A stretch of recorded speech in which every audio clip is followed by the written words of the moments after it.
রাজনৈতিক ইনফ্লুয়েন্স, আমি অমুকের লোক তমুকের লোক, অন্য লোকের নাম যদি বলে তাহলে একটু ওয়াইট করে, আর যদি বলে যে আমি ব্যারিস্টারের লোক তাহলে সাথে সাথে থানায় দিয়ে দিই।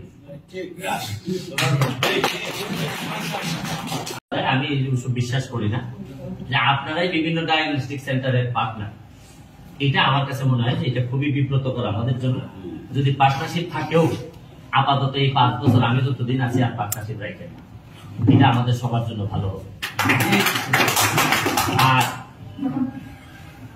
রাজনৈতিক ইনফ্লুয়েন্স, আমি অমুকের লোক তমুকের লোক, অন্য লোকের নাম যদি বলে তাহলে একটু ওয়াইট করে, আর যদি বলে যে আমি ব্যারিস্টারের লোক তাহলে সাথে সাথে থানায় দিয়ে দিই।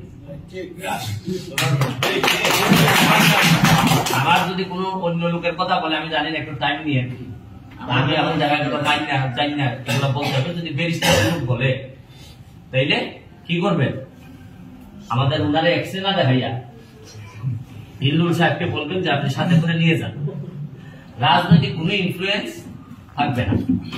আমি মাসুমা ম্যাডামের কথা আমার খুব পছন্দ হয়েছে। আপনি আমার সাথে যোগাযোগ রাখবেন, যখন কোনো সমস্যা হয় আপনি আমার নাম্বার দিয়ে দেবো, আপনি সরাসরি আমাকে কল করতে পারবেন।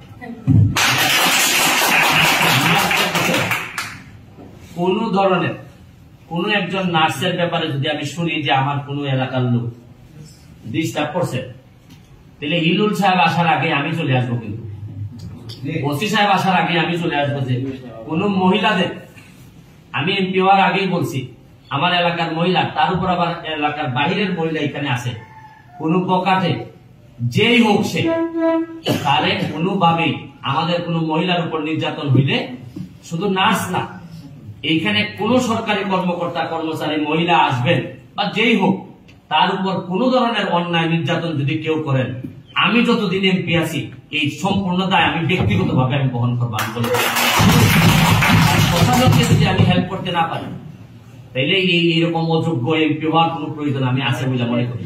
এই এমপি না থাকলেও চলতে। তবে আপনাদের কাছে আমার অনুরোধ, আপনাদেরকে আমি আমার সর্বস্ব দিব না, আপনারাও যেন আমাদেরকে সর্বস্ব দেন।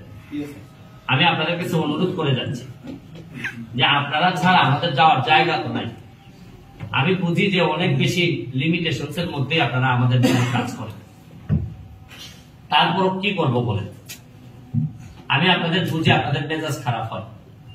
আপনারা আশ্চর্য হবেন না যে আমি এমপি হওয়ার পর আমার বাড়ি ঘরের নিচে মানুষ, আমার কোর্ট কাছারি, যেভাবে যে পরিমাণ মানুষ আমার পিছনে দাঁড়াই থাকে, যে এখন যদি আমি একটু বিরক্ত হই তাইলেই বাইরে, মানে আমি একটু বিরক্ত হইলেই আমার দিকে সারাক্ষণ ক্যামেরা তাক করে থাকে। কিন্তু আমি যে একটা মানুষ, তাও ধরে নিছি যে উপরে আল্লাহ, নিচে যতদিন আমার ঠিক থাকে, আমার মানসিকতা থাকে, সুস্থ থাকে, কাজ করে যাব। আর যেদিন আমার সুস্থতা থাকবে না, তাহলে আমি রিজাইন করে। আর আপনাদেরকে আরেকটা জিনিস আমি